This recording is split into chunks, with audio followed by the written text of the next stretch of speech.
Hey everyone, welcome back to Smart 4 Home.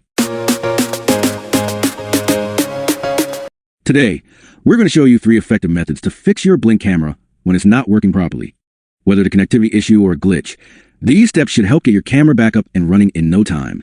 Method 1. Removing the camera batteries. Start by completely turning off the power.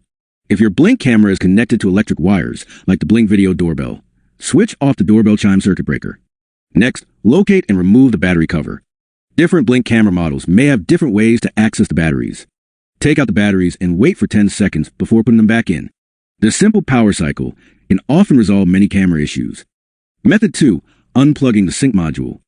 To begin, unplug the sync module by removing its power cord from the back. Wait for 10 seconds as part of the power cycle process. Plug the power cord back in. This will reboot the sync module.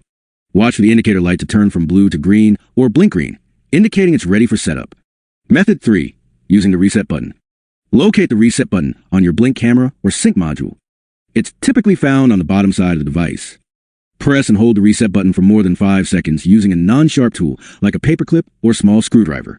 This action will reset the camera to its default settings. Conclusion: there you have it. 3 simple methods to troubleshoot and fix your Blink camera issues. If one method doesn't work, try the next one until you get your camera back online. If you found this video helpful, don't forget to give a thumbs up and subscribe to our channel for more tech tips and tutorials. Thanks for watching.